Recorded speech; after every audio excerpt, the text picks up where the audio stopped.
അദ്ദേഹം അതിന് കൊള്ളാം എന്ന AICCയുടെ നിഗമനം തെറ്റല്ല എന്നാണ് 5 വർഷം കഴിഞ്ഞപ്പോൾ തെളിയിച്ചത്. അതാണല്ലോ അദ്ദേഹത്തെ നിയോഗിച്ച ഉത്തരവാദിത്വം VD സതീശൻ വളരെ സത്യസന്ധമായും നേരാംവണ്ണവും വിനിയോഗിച്ചു എന്നതിൻ്റെ തെളിവാണ് ഈ തെരഞ്ഞെടുപ്പിലെ വിജയം എന്ന് പറയുന്നത്. ഒരു മുഖ്യമന്ത്രി സ്ഥാനത്തേക്ക് ജനങ്ങൾ കണ്ട് VD സതീശന് വേണ്ടി വോട്ട് ചെയ്തതാണെന്ന് കരുതുന്നുണ്ടോ ഈ ഒരു റിസൾട്ട് വരുമ്പോൾ? ഞങ്ങൾ അങ്ങനത്തെ കാര്യങ്ങളിൽ അനാവശ്യമായൊരു അഭിപ്രായം പറയേണ്ട കാര്യമില്ല.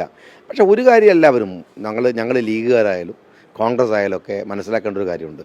കേരളത്തിൽ 50 സീറ്റ് എങ്ങനെ വന്നാലും ഡീലിമിറ്റേഷന് ശേഷം ഇടതുപക്ഷത്തിനാണ് CPM-നാണ് എന്നൊക്കെ പറയുന്ന എല്ലാ രാഷ്ട്രീയ ധാരണകളെയും തകർത്തെറിഞ്ഞിട്ട് 102 സീറ്റ് UDF-ന് നൽകിയിട്ടുള്ള ജനങ്ങളോട് നമ്മൾ കാണിക്കേണ്ട ഒരു പ്രതിബദ്ധതയുടെ വിഷയമുണ്ട്. അത് സത്യത്തിൽ ഈ വിജയത്തിൽ ആഹ്ലാദമല്ല, ഈ വിജയത്തിൽ കടുത്ത ആശങ്കയും അതോടൊപ്പം ഉത്തരവാദിത്തത്തെ സംബന്ധിച്ചുള്ള ബോധ്യവും ബേജാറുമാണ്. അനാവശ്യമായ തർക്കങ്ങൾ ഉണ്ടാകാതിരിക്കാൻ നോക്കണം. ഒരുമിച്ച് നിന്ന് ജനങ്ങളുടെ പ്രതീക്ഷയെ പൂർത്തീകരിക്കാൻ നോക്കണം. അത്തരമൊരു ഘട്ടത്തിൽ ഉണ്ടാകുന്ന ഒരു ചർച്ചയും വലിയ ഗുണമൊന്നും ചെയ്യില്ല. നിലപാട് കൃത്യമാണ്, അതുപോലെ തന്നെ വളരെ വ്യക്തവുമാണ്. സംഭവം UDF-ലെ ഒരു ഘടകകക്ഷി, രണ്ടാമത്തെ പാർട്ടി എന്നുള്ള രീതിയിൽ ലീഗിൻ്റെ അഭിപ്രായങ്ങൾ പറയും. പക്ഷേ പലപ്പോഴും ലീഗ് ചില കാര്യങ്ങൾ ആഗ്രഹിക്കുകയും ചില അഭിപ്രായങ്ങൾ പറയുകയും ചെയ്യും. ഇത് ഒരു കാര്യം ഉറപ്പാണല്ലോ, ഇപ്പം ഈ ചർച്ചകൾ, ഇതിൻ്റെയൊക്കെ ഒരു മാനദണ്ഡം എന്ന് പറയുന്നത് ഒരു പരിധി വരെ ചർച്ചകൾ കോൺഗ്രസിൻ്റെ ഒഫീഷ്യൽ പ്ലാറ്റ്ഫോമിൽ അല്ലെങ്കിൽ പോലും ചിലയിടങ്ങളിൽ നടക്കുന്നുണ്ട്.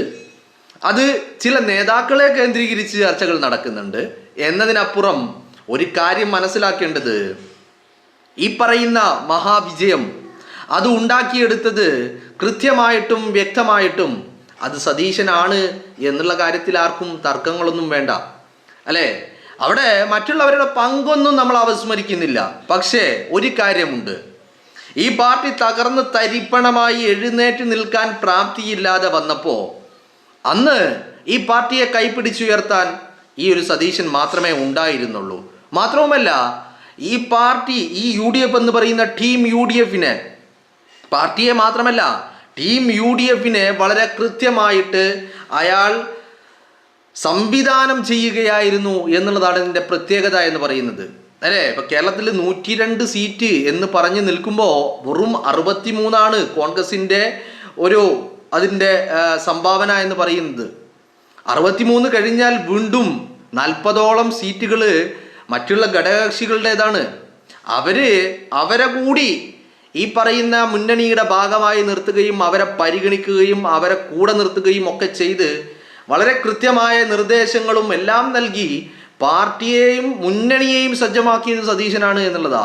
പിന്നെ ഇതിനൊക്കെ അപ്പുറം മറ്റൊരു കാര്യമുണ്ട്. കാര്യമെന്ന് പറയുന്നത്, ഇവിടെ പാർട്ടിയെ സജ്ജമാക്കി മുന്നണിയെ സജ്ജമാക്കി ഒക്കെ ചെയ്തു. അവിടെയും ജനം വോട്ട് ചെയ്യണമല്ലോ. ആ ജനം വോട്ട് ചെയ്തത് പലപ്പോഴും പല ഇടങ്ങളിലും, അല്ല മിക്കവാറും ഇടങ്ങളിലും സതീശനെ കണ്ടിട്ടാ, സതീശനെ മാത്രം കണ്ടിട്ടാ, സതീശൻ്റെ നിലപാടുകൾ കണ്ടിട്ടാ. അത് അവിസ്മരിക്കരുത്, മാറ്റി നിർത്തുമ്പോൾ. കാരണം സതീശൻ കേരളത്തോട് പറഞ്ഞ നിലപാടുകളുണ്ട്, കാഴ്ചപ്പാടുകളുണ്ട്. നിലപാടുകൾക്കപ്പുറം കേരളത്തെക്കുറിച്ച് സതീശൻ കണ്ട കാഴ്ചകളുണ്ട്.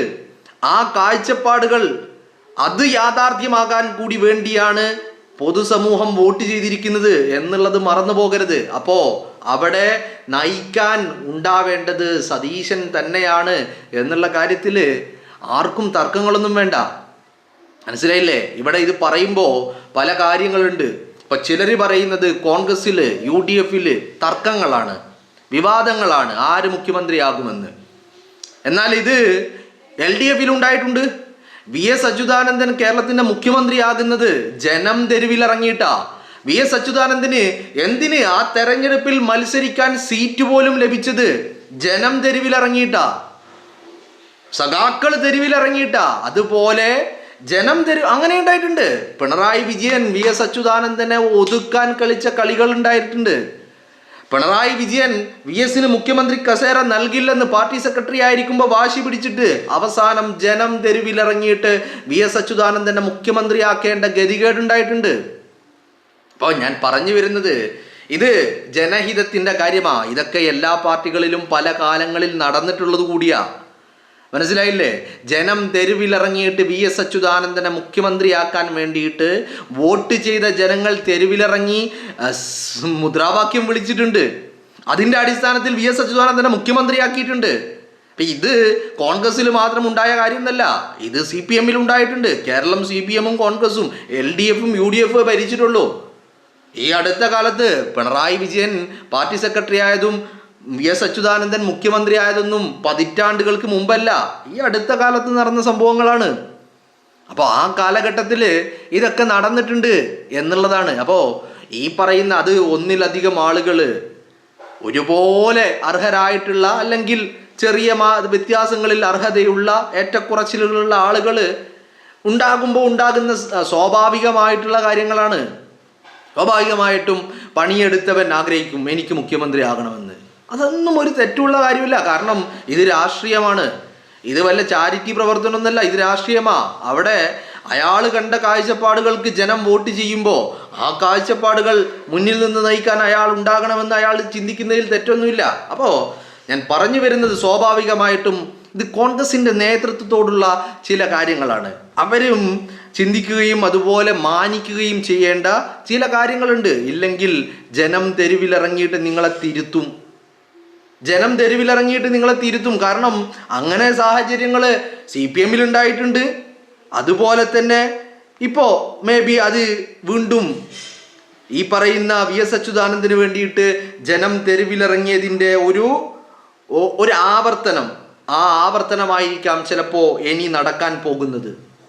വളരെ കൃത്യമല്ലേ? ജനം ആഗ്രഹിച്ചതാണ്, ജനം മുൻകൂട്ടി കണ്ടതാണ്, ജനം അതിനു വേണ്ടിയാണ് വോട്ട് ചെയ്തിട്ടുള്ളത്. ഇപ്പോൾ ഒരു ഫേസ്ബുക്ക് കുറിപ്പ് വല്ലാതെ വൈറലാവുന്നുണ്ട്. മുസ്ലിം ലീഗിൻ്റെ അഭിപ്രായം മുസ്ലിം ലീഗ് കൃത്യമായിട്ട് പറയും. മുസ്ലിം ലീഗിൻ്റെ അഭിപ്രായം എന്താണെങ്കിലും ഈ ഹൈക്കമാൻഡ് എന്ന് പറയുന്ന സംവിധാനം ഘടകകക്ഷി എന്നുള്ള രീതിയിൽ ലീഗിനോട് ചോദിക്കും. ലീഗിൻ്റെ അഭിപ്രായം ലീഗ് അവിടെ പറയും. ലീഗിന് എന്താണ് താല്പര്യം എന്നുള്ള കാര്യം അവിടെ പറയും. മനസ്സിലായില്ലേ?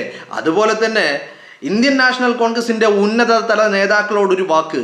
ഈ നിയമസഭാ തെരഞ്ഞെടുപ്പിൽ കോൺഗ്രസ് പാർട്ടിക്കും ഐക്യജനാധിപത്യ മുന്നണിക്കും ലഭിച്ച തിളക്കമാർന്ന വിജയത്തിൽ അകമഴിഞ്ഞ് സന്തോഷിക്കുമ്പോഴും ഒരു കാര്യത്തിൽ ഞങ്ങളെല്ലാവരും അല്പം ബേജാറിലാണ്.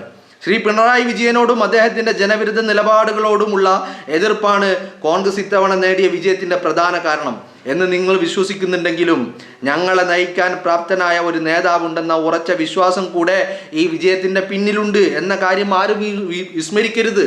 വളരെ കൃത്യമാണ് വാക്കുകൾ. മനസ്സിലായില്ലേ? അതാണ് ഞാൻ പറഞ്ഞത്.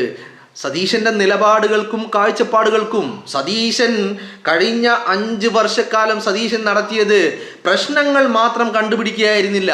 ആ പ്രശ്നങ്ങൾക്ക്, കേരളം നേരിടുന്ന പ്രശ്നങ്ങൾക്ക്, മലയാളി നേരിടുന്ന പ്രശ്നങ്ങൾക്കുള്ള സൊല്യൂഷൻ കൂടി കണ്ടുപിടിച്ചിട്ടാണ് സതീശൻ ഈ തെരഞ്ഞെടുപ്പിനെ നേരിടാൻ ഇറങ്ങിയത്.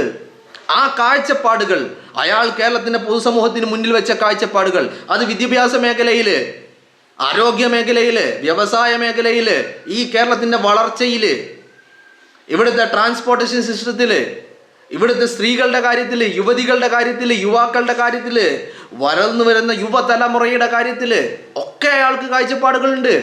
ആ കാഴ്ചപ്പാടുകൾക്ക് കൂടിയുള്ള വോട്ടാണിത്.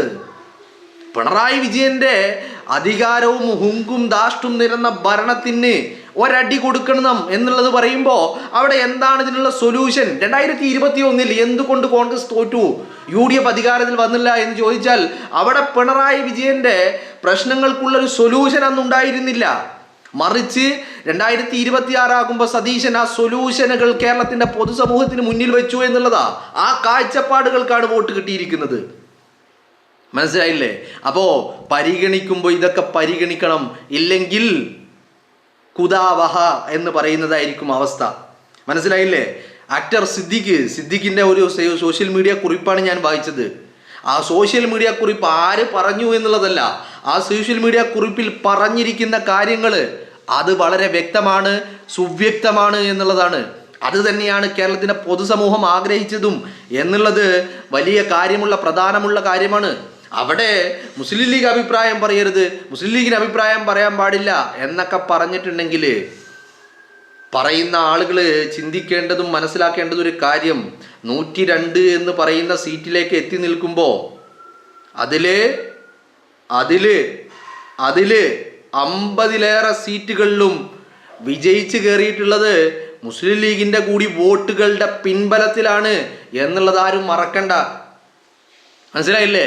മുസ്ലിം ലീഗിന്റെ കൂടി വോട്ടുകൾ ഉണ്ടായിരുന്നില്ലെങ്കിൽ ഈ പറയുന്ന 102 കടക്കുവോ, 100 കടക്കുവോ, 50 കടക്കുവോ?